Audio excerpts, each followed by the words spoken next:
Assalamualaikum warahmatullahi wabarakatuh. Perkenalkan, nama saya Edi Mustafa Alwi, NIM saya 2018 10 13 03 11 154. Saya jurusan Teknik Elektro. Puji syukur kita panjatkan kepada Allah Subhanahu wa taala karena berkat rahmat dan karunia-Nya kita masih diberikan kesehatan, kekuatan hingga saat ini. Nah, alhamdulillah nahmadu wa nasta'inu wa nastaghfiruh wa na'udzu billahi min syururi anfusina wa min sayyiati a'malina may yahdihillahu fala mudhillalah wa may yudlilhu fala hadiyalah. Asyhadu an la ilaha illallah wahdahu la syarikalah wa asyhadu anna Muhammadan abduhu wa rasuluh la nabiyya ba'da. Amma ba'd. Kali ini saya akan menjelaskan resensi dari film Sang Pencerah, di mana ini merupakan bagian dari ujian akhir semester untuk mata kuliah AIK 3 dengan dosen pengampu Ibu Sugianti. Nah, berdasarkan film Sang Pencerah yang sudah saya tonton, film ini merupakan film yang disutradarai oleh Hanung Bramantyo, di mana merupakan salah satu sutradara terbaik di Indonesia, di mana menceritakan perjalanan hidup seorang Kiai Haji Ahmad Dahlan. Nah, Kiai Haji Ahmad Dahlan sendiri memiliki nama kecil yang bernama Muhammad Darwis. Nah, perjalanannya dimulai ketika beliau selalu bertanya kepada dirinya sendiri, mengapa agama Islam yang merupakan agama yang diyakini sebagai rahmatan lil alamin tidak tampak di sekitarnya. Nah, lalu saat itu beliau memutuskan untuk pergi ke Mekah menimba ilmu apakah bagaimana Islam yang sebenar-benarnya. Nah, karena di lingkungan sekitar tempat beliau tinggal di daerah Yogyakarta banyak sekali masyarakat yang terlantar, di mana seakan-akan masyarakat itu dibiarkan oleh pemuka agamanya. Para pemuka agama sibuk dengan ibadahnya sendiri, sibuk dengan ritual keagamaannya tanpa memikirkan masyarakat yang ada di sekitarnya. Nah, sementara masyarakat yang ada di sekitar lingkungan masjid tempat mereka beribadah itu masih banyak masyarakat yang susah, masih banyak masyarakat yang terlantar. Nah, selain itu dicampur adukan antara keagamaan dengan kepercayaan mistik yang berlebihan. Contohnya masih ada pemberian sesajen di pohon-pohon besar, yaitu masih diadakannya upacara tahlilan yang berlebihan, di mana terkadang acara tahlilan itu memberatkan untuk masyarakat karena tidak semua masyarakat mampu, sementara mereka harus menyediakan makanan, minuman yang dimana ini sangat memberatkan. Selain itu diwajibkannya acara tasyakuran saat diadakannya pernikahan atau acara-acara lain, dimana ini juga sangat memberatkan masyarakatnya. Nah, saat itu masyarakat menganggap hal ini wajib. Nah, sementara ketika Kiai Haji Ahmad Dahlan atau Muhammad Darwis ini kembali ke daerah asalnya, beliau menganggap itu bukan suatu hal yang wajib. Nah, itu bukan merupakan esensi yang beragama.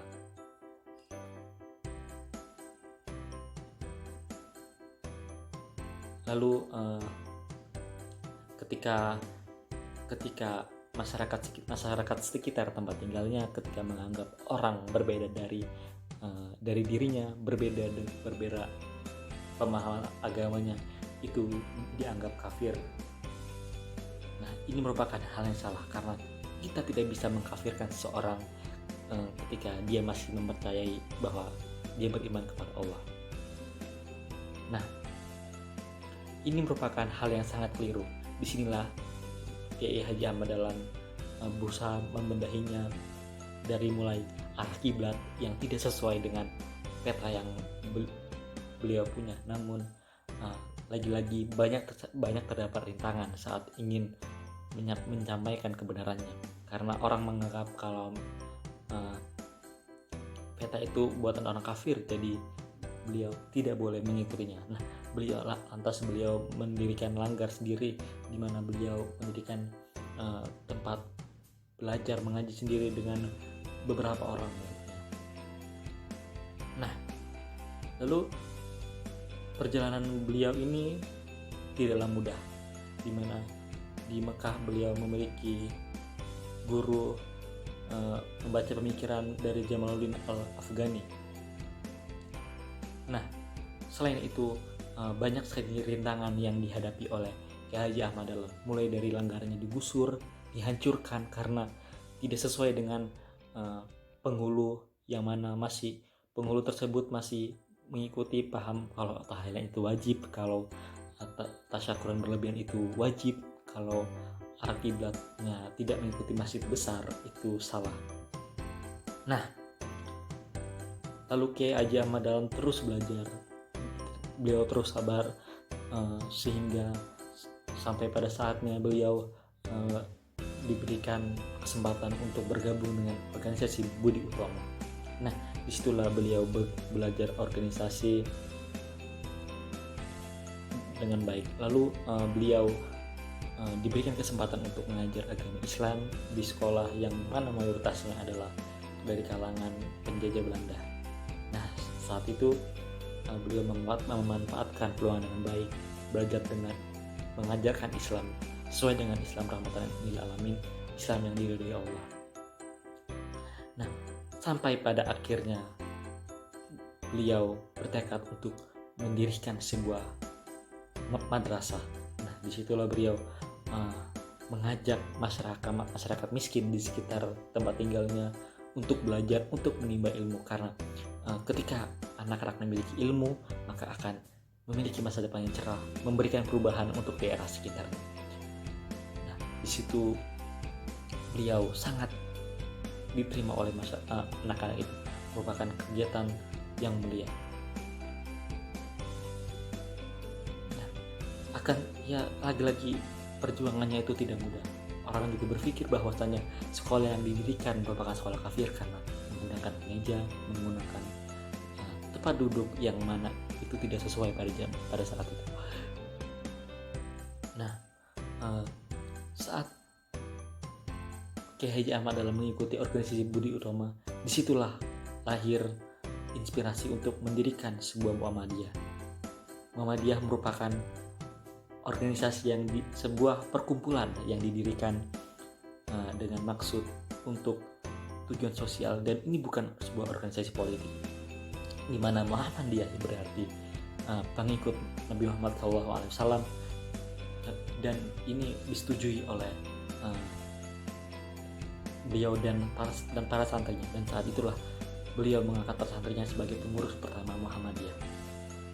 Muhammadiyah lahir pada tanggal 18 November 1912, yang mana ini bukan merupakan organisasi politik, dan Muhammadiyah merupakan organisasi yang terus berkembang dalam bidang pendidikan dan kesehatan, dan berkembang dengan sangat pesat. Nah, Muhammadiyah terus memberikan perubahan buat bangsa Indonesia, dan hingga saat ini Muhammadiyah merupakan organisasi Islam terbesar di Indonesia dengan banyaknya jumlah sekolah, rumah sakit, perguruan tinggi, yang mana Muhammadiyah emang berfokus kepada pendidikan, kesehatan.